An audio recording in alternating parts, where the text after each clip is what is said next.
नमस्कार। आज हम हाइपरटेंशन की बात कर रहे हैं, उसके पॉसिबल कॉजेज़ और उसकी ट्रीटमेंट्स।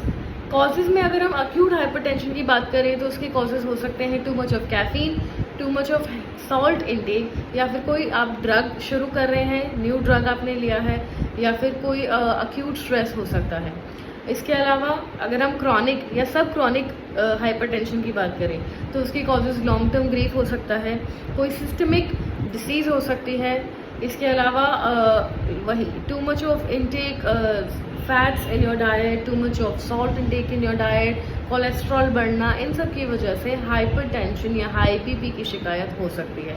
अब इसकी ट्रीटमेंट्स की बात करते हैं। अगर हम कन्वेंशनल ट्रीटमेंट्स की बात करते हैं तो उसमें alpha blockers, beta blockers, calcium channel blockers, diuretics, renin angiotensin, ARB inhibitors, ये हम इसके अलावा और भी हैं जो हम दवाइयाँ देखते हैं या डॉक्टर्स हमें इनसे कोई कंसल्ट करते हैं कि आप ये ले सकते हैं। अब इनके अपने साइड इफ़ेक्ट्स भी हैं। जब हम लॉन्ग टर्म कोई भी ऐसी दवाइयाँ लेते हैं उसके कारण या तो हमारे हार्ट पे फ़र्क पड़ता है, हार्ट का जो रेट है, पंपिंग रेट है, वो स्लो हो जाता है, या लिवर टॉक्सिक हो जाता है, फैटी लिवर हो सकता है बिकॉज ये इतना केमिकल को अब्जॉर्ब कर रहा है, या किडनी पे असर पड़ता है। जब हम लॉन्ग टर्म डायूरेटिक्स लेते हैं तो जो सोडियम कंटेन करने की पावर है किडनी में वो लूज़ होने लग जाती है एंड देयर बाय कोई ना कोई किडनी डिसऑर्डर हो जाता है।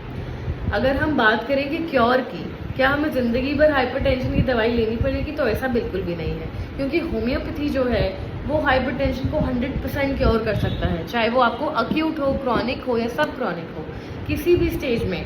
बकाया आप अपने डॉक्टर से कंसल्ट ज़रूर करिए। जो होम्योपैथी है वो हाइपरटेंशन को बिल्कुल क्योर कर सकता है एंड इसके साथ साथ थायराइड को भी क्योर कर सकता है, डायबिटीज़ टाइप 2 को भी ठीक कर सकता है। अब इसमें कन्वेंशनल मेडिसिन होती हैं, मैनेजमेंट मेडिसिन होती है। डॉक्टर आपको एक कॉम्बिनेशन ऑफ मेडिसिन देगा जो मैनेज भी अच्छे से करें ताकि आपका बीपी ना बढ़े, ताकि इमरजेंसी सिचुएशंस ना हो।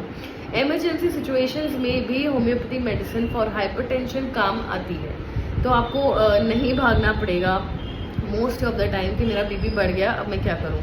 हाइपरटेंशन मेडिसिन मैनेजमेंट में भी काम, होम्योपैथी मेडिसिन मैनेजमेंट में भी काम आएगी और आपके फाइनल क्योर में भी काम आएगी।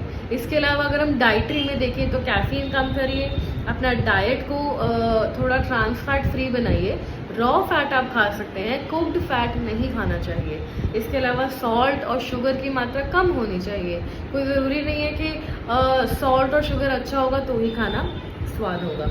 इसके अलावा लाइफस्टाइल में थोड़ा सा हल्का वॉक बहुत ज़रूरी है, इरिस्पेक्टिव ऑफ योर एज। अगर बहुत अच्छा एज है, you are young enough to run, you should run.